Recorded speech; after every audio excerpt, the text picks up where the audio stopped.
Hey guys, General Scuffs Imperial, and I have a Lego SMG here that I've actually built before, but unfortunately was one of the videos that I lost along with the Luger P08 video and the FG42 video. Those Lego guns are coming up very soon. However, these designs that I have created for these weapons are way better than the original designs. And before I talk about all that other stuff, which I'll eventually get back to at the end of the video, let's show you the gun. The gun is Lego MP40. MP40 came out in 1940, though it is not the original design. The original design was the MP38, which came out in 1938, hence the number name. The MP38 had a milled receiver, though, which was a little expensive and a little too long to make. So, they modified it to have a stamped receiver, which is cheaper to make and quicker to make. So less experienced workers can create these at alarming numbers. And there are a lot of them. It became one of the most mass-produced weapons of that war. That title actually belonging to the, well, I wouldn't say handheld weapon. The most produced handheld weapon in the world has to be the AK-47. And its variants, not the AK-47 itself. But the most produced weapon that was ever made would actually have to be the Me-109. Oh wait, no, I'm sorry, not the Me-109, the Russian... I'm sorry, I mean the Yak. The Yak. God, I'm a little dumb today. So anyways, just give you a quick overview. And if you haven't noticed, there's no rubber band on the outside. That's right. It's on the inside. And actually, if I show you the other side, I can actually show you how it works. Because if you can see right there, you can see a little pin right there. You see that little pin? That pin goes through you can see the brick right there, but yeah, it's one of those bricks that connects to a rail piece. One of those fin rail 2x2 pieces. It's a 1x4 rail connector piece. I call it a rail connector. I don't know the name of the brick piece. And you can see the rubber bands inside. You can sort of see it, but I don't really care as long as it's not on the showing side. The showing side is the side I call when I'm aiming down. The side I see primarily when I'm having it like that. And one of the commenters on my video, and the commenter on my update video said, "Am I going to do the stock?" Yes, but like I said, put the pin in the wrong place. But like I said, it's going to be very, very pins. I hate pins, but I have to use them. Like I said, it's going to be very, very crude. The gun itself is 4 bricks wide, including the handle. The stock is 6 bricks wide. It's the only way I can make it. I tried to make the lower half 3 bricks wide, but then I had some problems of how sturdy it would be, so overall I had to make the whole thing 4 studs wide. I tried. But otherwise, it is wiggly, but otherwise it's sort of sturdy. It does bend, but it doesn't break, which is a surprisingly good thing. Because you don't want to see this break. Because it's attached to the same piece that holds the grip on. And I was afraid that if I wiggle it too much, it's going to break that piece off with the handle along with it. However, the only thing that happens is that the Technic pieces that connects it in there bends, and that's it. Only slight cases of that brick going disconnected sometimes. While I'm at it, skip to the barrel part. As you see, I did that all-around look of it sort of just closing into the barrel. The front sight was achieved through a rubber band and a single tire piece. Some of these pieces and a 2x2 brick. And it goes through there in between 2 bricks, which are right there. I was planning on making the whole top of it smooth and making it the top rounded. I just don't have enough bricks for those. I don't have enough curved bricks. Most of them went to the handle anyways, because, well, I have a smooth grip. And while we're at the topic of sights, I'll show you the rear sight. The problem is the magazine. The magazine area is just really loose sometimes. Really simple really simple. I was about to say magazine, you heard that. But it's really simple rear sight. Nothing really too uncommon. And let's move on down to the magazine. Unfortunately, due to how small the magazine entrance is, I had to make it 2x2, which led to some restrictions. And of course, I do all my SMG magazines sideways because of, well, stability problems. I do most of my magazines sideways for stability, including my next video, which is going to be the FG42. Keep an eye out for that video because I want to make it so badly. I mean, it's an assault rifle with a machine gun bipod, and if you saw my oh wait, no, I didn't release that, but I did make a variant of the AK-12, which was the RPK-12. I did make that variant, but I took it apart before I could make a video for it.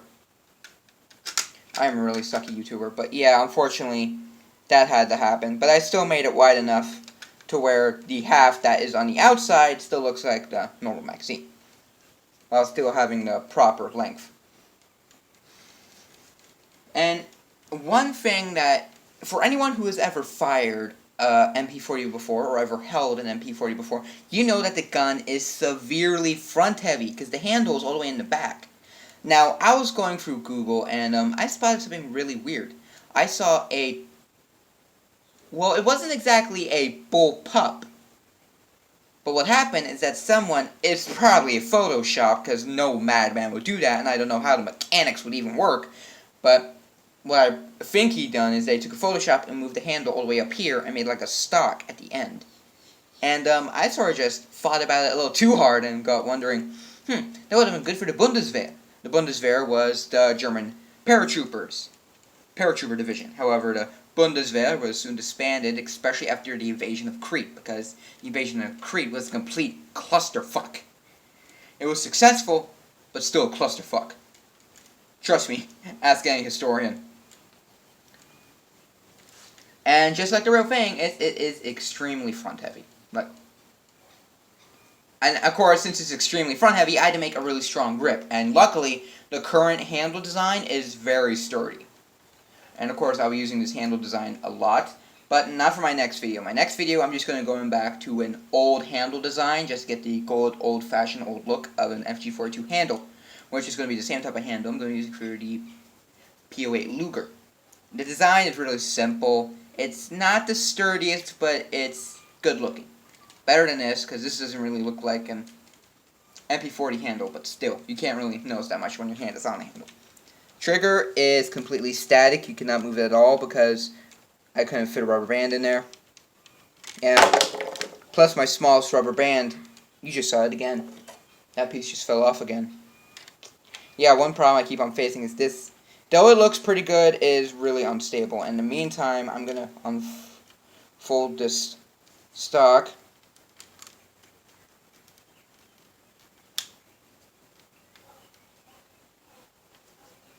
I'm going to fold this stock up. And I made it at the good length to where I could just sort of snap it on. And it's still good. And while I'm at showing this area, let me go back to the receiver. Of course, the rubber band is hidden inside. When you pull it back, there's like a little notch up here. That's in there.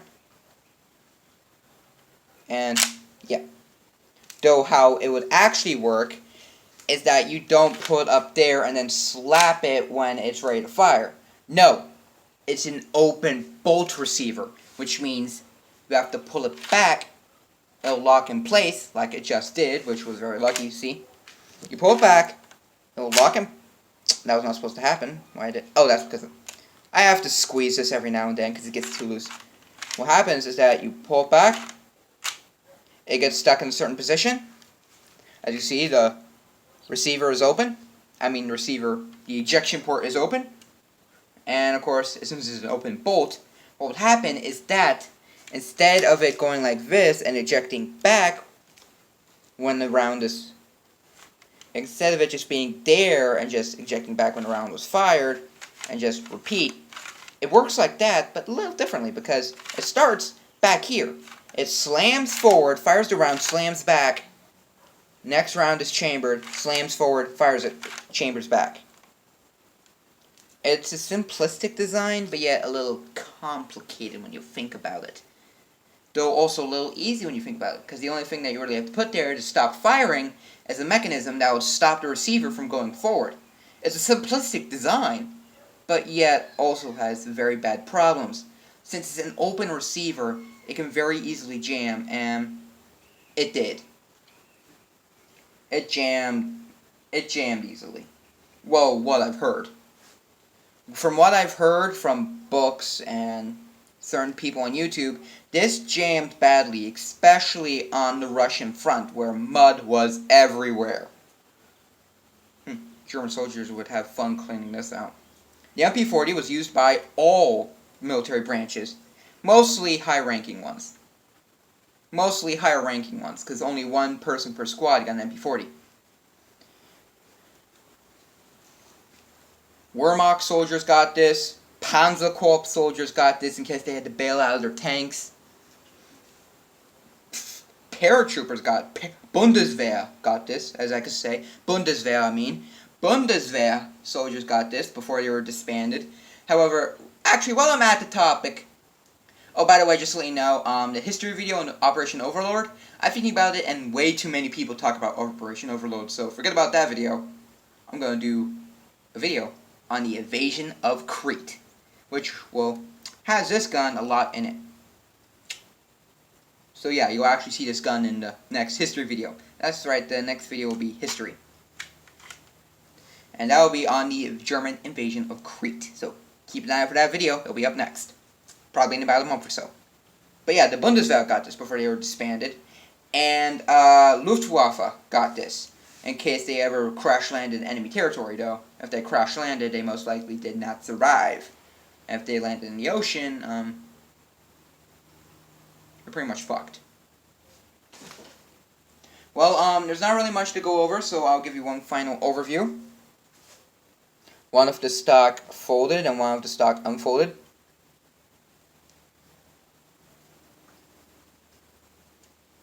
And of course on both sides. Open the bolt there for you.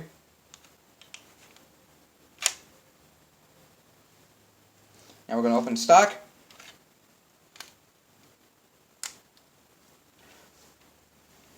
Overview how it looks without the stock unfolded. Underside view. Top side view. Other side view. Well, that really wraps up the video. I hope you liked. Make sure to like and subscribe. I needed subscribers. As you can tell, I only have about 30 subscribers. Well, the last time I checked. So, yeah, like, subscribe, keep up the comments. Keep up the comments and the ideas for new LEGO weapons. Just to let you know, I will be remaking the MG32 in the future, as I now have enough bricks to do the handle properly. I will be redoing the FG42 and the PO8 video, as I have lost those videos, and of course, I lost a video for this too, and I now remade this.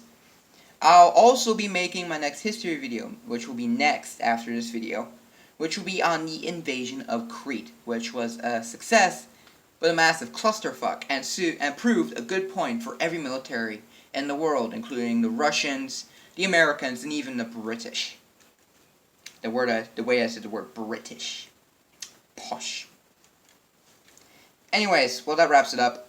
I am Skullface Imperial. I hope you enjoyed the video. Like and subscribe, please, for the love of God. And, I think we're done here. So, the Skullface Imperial, signing off, guys. By the way, before I go, just want to let you know, I do have a Discord server.